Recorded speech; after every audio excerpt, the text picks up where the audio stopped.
Ella from Bands and Fans, and I'm here with the band Blondehouse. Would you guys like to introduce yourselves? Yes. I'm Charlie. I play guitar and I sing. My name's Marcus. I play drums. My name's Lockie and I play bass. When, how, and why did you guys start playing music? I started playing when I was 14 because my dad put on Pearl Jam in the car and I was like, this is way cooler than Post Malone. No problem with Post Malone. I'm pro Post Malone. But I just needed something to do. And then particularly through lockdown, all I did was play guitar and write songs and that. And yeah. What about you, Marcus? I didn't really have any sort of musical talent until high school when there was only drums left and none of my friends knew how to play and I was like, I could play drums. Drums I think is pretty cool. And then from there kind of just played all through in school bands and then met up with these guys and it's been here ever since. Lachlan. Damasi bass. Yeah.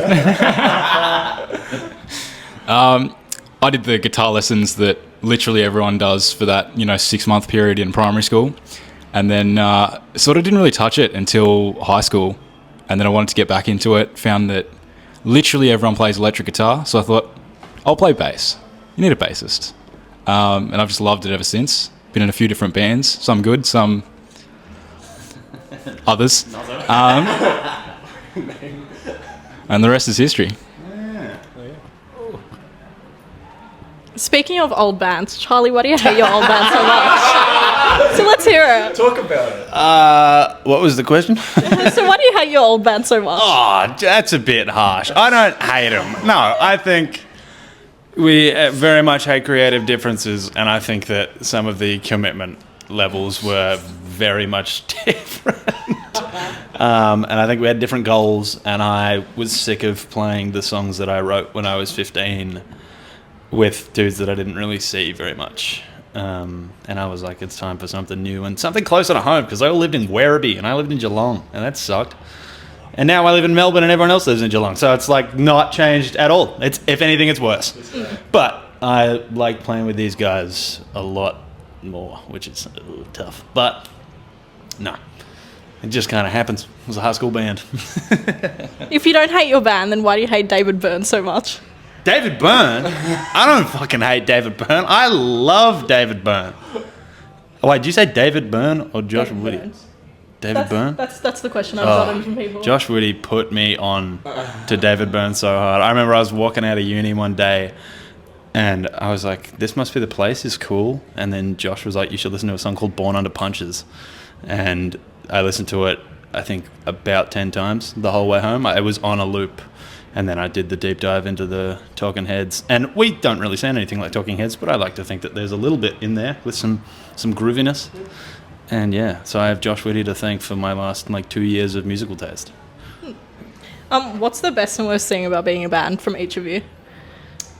The best thing about being a band is seeing my buddies, man. Seeing my friends. Aww. But, yeah, it's really nice. These guys are so responsive and so easy to bounce off when we're writing and when we're performing. And I feel like we've got a really great chemistry on stage, or at least it feels that way. Yeah, it's really comfortable, and I feel like I can be vulnerable with these guys with my songs and that. So I think that's why some of the songs are more personal as well. The worst thing, though, is probably just living so far away. It's a boring answer, but I cycled through all the others and I didn't think they were appropriate.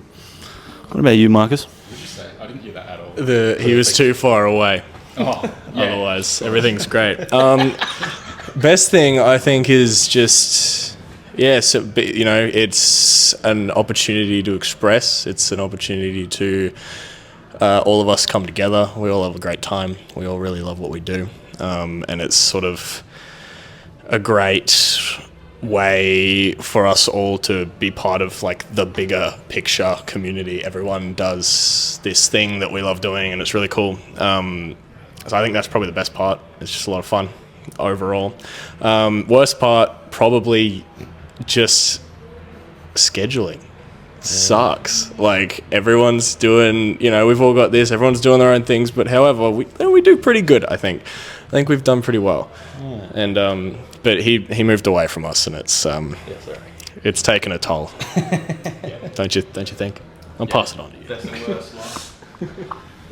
I mean, I pretty much just agree with what you two have said, I guess. The best part, I feel like I'm in a band with some experts. I wouldn't consider myself an expert, but it feels like we've got all these different ideas and we sort of just put them all together, see what works, and we come up with some really cool stuff sometimes. The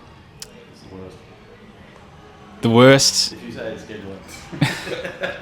You said it first. I mean, it's true. Moved away. I mean, I'd say... I don't know. Yeah, just like the scheduling of like one side of Geelong to Melbourne and trying to organise everything. I don't know. The same answer. Same shit, different soup. Also, having to rehearse every weekend morning when I work nights sucks. Like Saturday 9 a.m. start after a 3 a.m. knockoff in Melbourne, epic. I wasn't finished. I'll answer that. You guys recently got management. How is it having a manager? So good. So good. The difference was immediate because wonderful Sarah organised everything that we'd ever done into something where we could actually find everything, and all the weight being taken off has allowed... We've got like 7 or 8 songs that we're sitting on that we haven't even gigged yet. We have to like finish writing, but it's just the creativity has ramped up so much, and I'm coming to the band with so much stuff, and all of it feels really solid and like it's got a lot of potential. Like we finished writing one this afternoon and we're playing it in an hour. And yeah, but I love Sarah. Sarah's killer. I've got something to add. Where we have been beforehand really bad when it comes to getting things done and actually responding to people and having some sort of plan. We're going to do this and it's going to be done by this date. As soon as we got management, that got a lot better. Like Charlie said, we are able to really focus on writing and take all the pressure of everything else away, and then just really focus on, I guess, our part, the whole music side of everything. But yeah, it's been really, really good. Anything to add? Not really. See, this is... yeah. See, I'm working with these great guys. They're just saying all the things that I'm thinking. We've had posts that accidentally get posted to the wrong accounts. We get all kinds of stuff like that. I mean, we missed out on a gig because someone accidentally opened the message and like closed. Most of the time. And then no one else saw the message. It came to like 2 days before the gig, and we're like, oh, but yeah, we could probably play that gig. They'd already worked it out, We just all love Sarah. We really do. We so do. We love her. What's your creative process like? Oh God. I really hate the idea of like, oh, this song just came to me, man. Like it just happened and it just fell out of the sky. Like, no, I think there is work to do with songwriting. So I think it's like a lot of the time the instrumental part will come first, like a riff or a chord progression, and I'll sort of put that in the voice memos, and then usually the lyrics are like an entirely separate thing, and then they're sort of married together later on. Like even with this, the new one that we're doing today is a great example where the riff had been around for a little while, but the lyrics I think I wrote back in like December just on the train.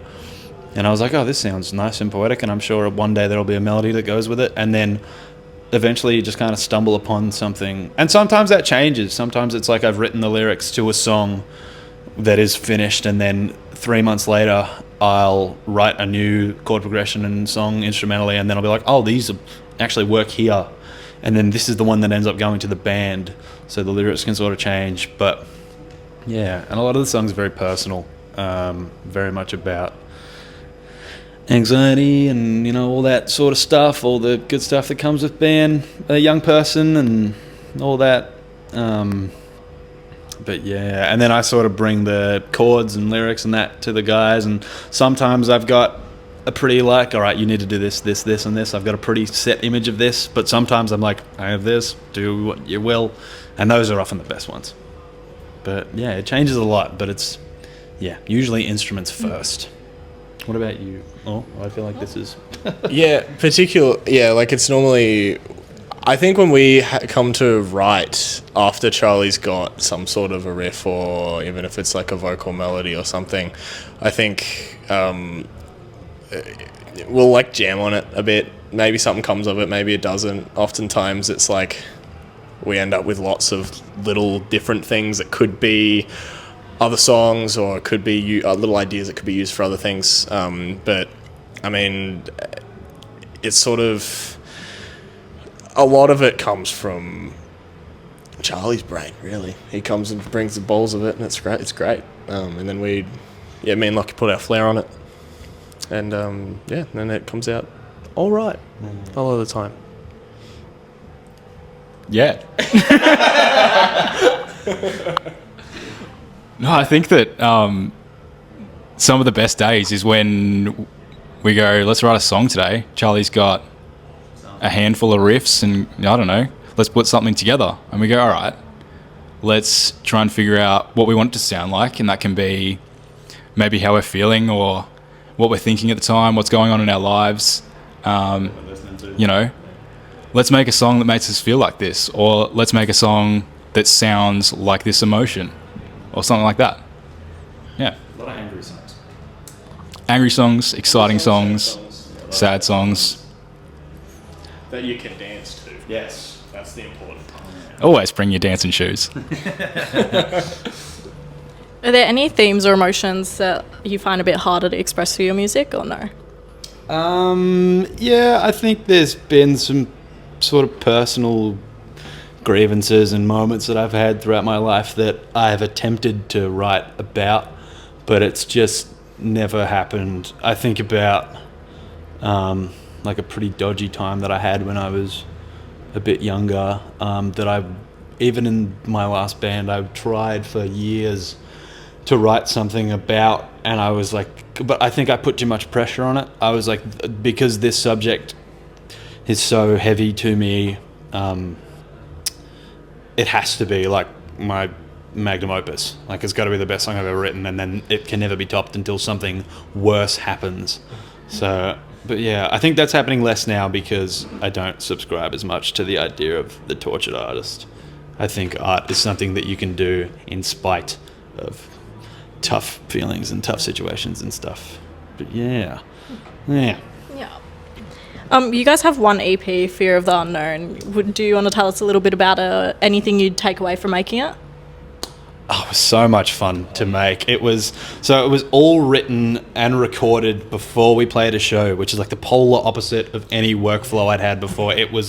Last band was like 4-year-long band, 3 single, the first one coming out 2.5 years after the song was written. So the fact that I was able to get in the room with these guys and write something and then lay it down before we even got to go and test it on a stage was awesome. And it was just a nice way to sort of clear out the backlog of songs, because the last band wasn't overly efficient in the songwriting process. It would be kind of slow sometimes, which is fine. You know, you want to figure it out. But I don't know, these guys just tap into my brain really, really quickly. And yeah, I realized how easy it could be. But yeah, any takeaways for yous? Do you want to talk first? Yes. What was the question again? Any takeaways from your EP? Anything you changed, anything you liked? A lot of I'm really happy with how it turned out. It started off as a bit of a demos recording session. We have our great mate Jet Willie of Parakeet, and we went into his little studio to be like, let's get some demos down, let's see what we can do before we record them properly. And then we're just listening back to these like demos and we're going, you know, we could just mix this and it would sound really good. So a lot of our stuff is sort of live takes and there was very little overdubs. There's a few silly little things in there. The title track in particular, there's a little yell from... oh, please. Be my special guest. The beautiful man Jet Willie. We were recording the vocals for The Unknown at his house, and it was like the very end of the day, and there's like a solid 20 seconds between the end of the last chorus and then at the very end, before the riff changes a little bit, there's like a big yeah. But in the middle of the break period, where it's just kind of a big instrumental jam, you just hear a really, really faint woo, which is somehow like perfectly in time with the song. It's like at the perfect midway point of that, and it's brilliant. And those are the best things about that EP, all the junk that's on it. There's like a whirring sound at the start of Greed that comes from my phone being behind my guitar. Like, I love all the incidental stuff is the best stuff. Yeah. Did we keep the cowbell? Yes. Yes. It's still and there's cowbell at the end of Greed. I totally forgot about that. Which was also Jet Willie bursting into the room with a cowbell at the end of the take. Killer. Love that guy. How do you guys prepare for your shows? Get scared. No, we just kind of hang out. I mean, we usually like to have a jam in the day or two before, particularly if there's anything new that we're playing. But I don't know, we like to get here early. We love sort of getting around and having a laugh with mates and all that, but nothing too out of the ordinary. Sort of figure out what we're going to wear, and then I get up on stage. I'm like, why did this take so long to figure out? This is very standard. Yeah. But, oh, pardon me, nothing too fancy. Anything you do in particular? I feel like you're a ritualistic person. Can I go for it? Thank you. Thank you. I'll go later. Sorry, can you repeat the question? How do you prepare for things? Okay. You're not allowed to go first, and we're keeping it. We'll go back down the line. I feel like we have a pretty good ritual of, just sort of having the whole day to ourselves to do what we need to prepare for the gig. And a lot of the time that's just hanging out, making sure we've got all the gear we need, just seeing any mates who are around and about, who are coming to the show. And between the three of us, we've played so many different shows in Blondehouse and in other bands that it sort of just feels natural to us. It feels like we're going to see a show. We're just, you know? I feel like we still have nerves, but it's not like... Crippling. It's not crazy. It's this really natural feeling of, we've got a show tonight. Cool. Let's do it. You got any superstitions that you do before shows? No superstitions, but I tend to take typically most for the day it's like, we'll hang out with mates and stuff and we'll just sort of kick back and try and get into that kind of headspace. But I like to take sort of the 10-ish minutes beforehand to sort of get in the zone, because I'm like, I don't know, I think about it a lot, particularly on the day that we've got a show to do, and whilst it's quite, it's fun, we really enjoy doing it and it's like a thing that we get to do, at the same time I take a lot of pride in what we do, and I really care about making sure it's a well put together show and it sounds good and all of us are all on point. But personally, I take that time to just sort of, I don't know, I want to say I had do breathing exercises or anything. I don't, but I just sort of take, chill out. I relax and I'm I'll maybe step away from everyone just for a sec, just to sort of clear my head and think about what we have to do next. But it's relatively chill for the most part. And what's been your best and worst show, and why? I have a comment on this. Anything. All right, Can be anything. You sound sure. So there was a period of time where we were missing a member. Why did I totally gloss over that? Old mate Lockie over here had a little nana nap for a couple of months. No, he got very sick. Very sick. But in the meantime, we had gigs that we had booked, A lot. Like 3 or 4 of them, and me and Charlie had to just kind of do it. Like a couple of them quite last minute. So, I mean, we kind of adapted a bit of a like White Stripes vibe. Yeah, even played a couple of White Stripes songs, which kind of worked. But never want to do it again. But after like the 4th or 5th, I remember me and Charlie were driving we played a show in Torquay. On the way up, we had agreed this is the last time we ever do this. We're never doing this again. And then that one was like the best one that we did, like of us two. Yeah. Should we go down and do favourite ones? Yeah. You go first. Yeah, favourite one. What was the question? I want to jump in and say that, see, I was sick that whole time. I missed out on like 2 or 3 months of my life, so I didn't have to experience those shows. I don't have that. My worst show was not in this band, but in another band where one of my best mates and the guitarist and vocalist, he pre-gamed a little bit too hard. Got on stage after about 8 or 9 beers, and it was a train wreck. It was a lot of improvisation. It was a lot of interesting tunings, techniques, and verses, lyrics that we hadn't done before, and all new kinds of. It was a shocking show. What was your favourite? That's a tough one for me. Mine if you want to think about it. I've got a few. You can take it away. My favourite one was the last one we did, the Tanaki single launch here, because that was probably the biggest crowd I've played to in this room at the Barwon Club, and that's my favourite room. And it was Lockie's first gig back after a lot of illness, and I thought that we just played really well. It felt really good. Marcus, what was your favourite? My favourite is probably... Thank you. Probably a toss-up between that one with Tanner and our debut headliner. Which was also here. I think that one was, such a... we broke in... This was like my personal first experience in like a real, like, sort of actively playing band outside of playing high school bands and such.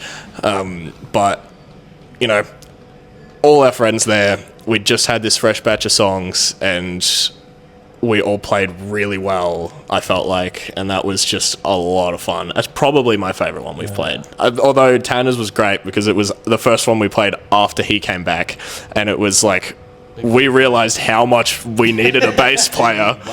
That one was a lot of fun. The worst one was probably I think it was when we played at Mama Chen's, you and me, and you called on me to do a solo. Oh, yeah. It didn't go very well.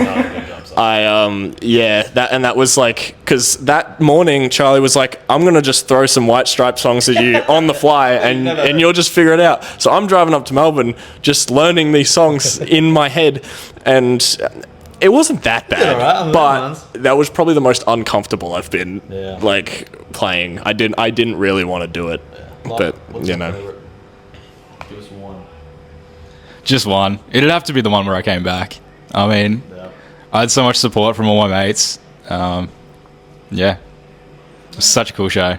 So good to be back. That's one. If you guys made a rumour about yourselves, what would it be? Like individually or as a band? Either one. As a band, I guess. As a rumour about us? That we're all brothers? I feel like me and Lockie could definitely get away with that. Yeah. Marcus less so. Although you're the adopted member of the family. Yeah, maybe that we're all related. Any ideas? I think that we all met at the Foo Fighters show at GMHBA Stadium. Because we were all there. All of us were there, and that was the first time we all met together, and that is what happened. I did not. Neither of us met Marcus that night. I was there. About like 200 meters to the left. A rumour? I'm just expanding on that. I met Charlie at the Foo Fighters show. That's actually true. I took a selfie in the mosh pit when we were like moshing hard to Amel and the Sniffers. And it was only like a few days later where I was like going through my camera roll and I was like, who is this bloke? And then he popped up on my Instagram feed and I DM'd him. And if I scroll back far enough, it's my first DM. I'm like, I have a photo of you at the Foo Fighters gig, and it's just us together, and then like 100 people in like a swarm in a blur in the crowd. I'm down with that one. And yeah. How do you guys think that the Aussie music community will evolve into the future?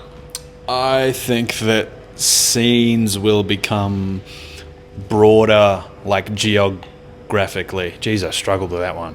Geographically.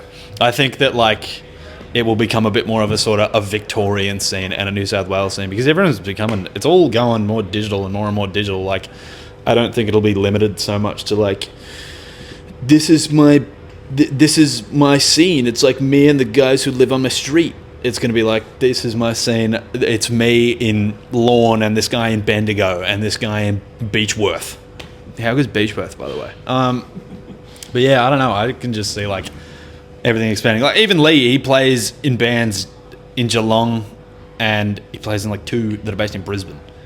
You can, just everything will expand, I think. Your thoughts? Yeah, I think. I'm really enjoying holding this. I know. I don't want you to do it. I don't like it.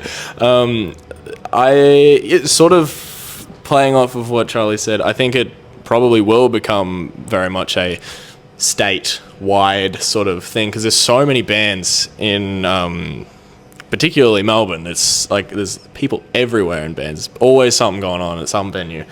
But I think, in that sense, I think it's good to, in saying that, get people from sort of everywhere, because, you know, it's so, there's a lot of people doing the same thing in a particular area because it's all you hear.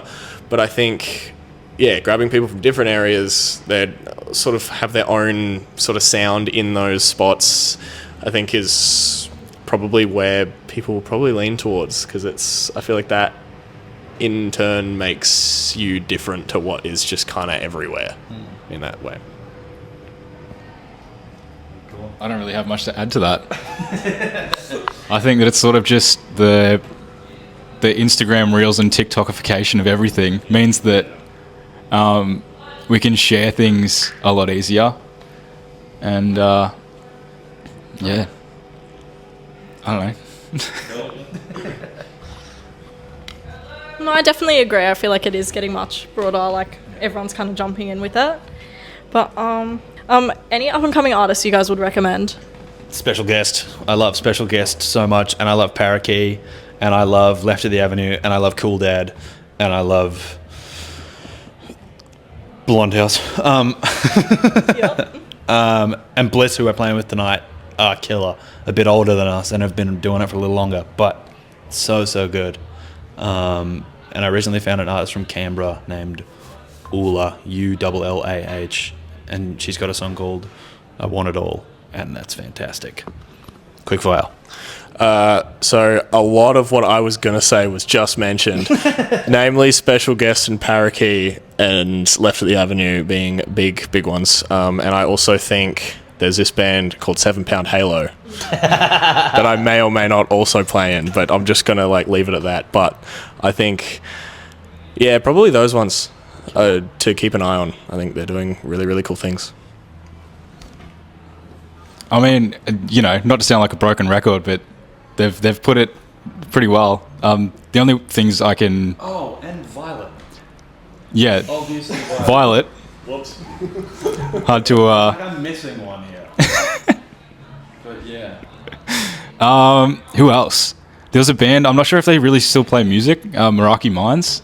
Oh, I happened to go to a bunch of gigs and they played, I saw them heaps in this short period of time, and I had one of their songs stuck in my head for 6 months, and I still love it. Yeah. Can I drop one more? Shout out to Jacob Fitzgerald on the Electric City. What's your guys' favourite Coles aisle? Favorite what? Coles aisle. Coles aisle. Yep. Chips and mixes. The soup aisle, I think. Get the That's all. I mean, honestly, Aldi tops it, but like that the middle section where you get like you get your 3-man tent, you get your loaf of bread and a trombone. And it used four-wheel drive. Yeah. And what's your go-to pre-gig drink or food? I love a pint of Captain Sensible and a palmy. I go with water because I found that carbonated drinks don't work well with me when I'm nervous. So I've decided against that. And, if we're at a pub, probably a Palmer. Oh, Oh, sorry. I know. Yeah, Palmy, my bad. I was hoping that I didn't need to. We almost had two people in the band again.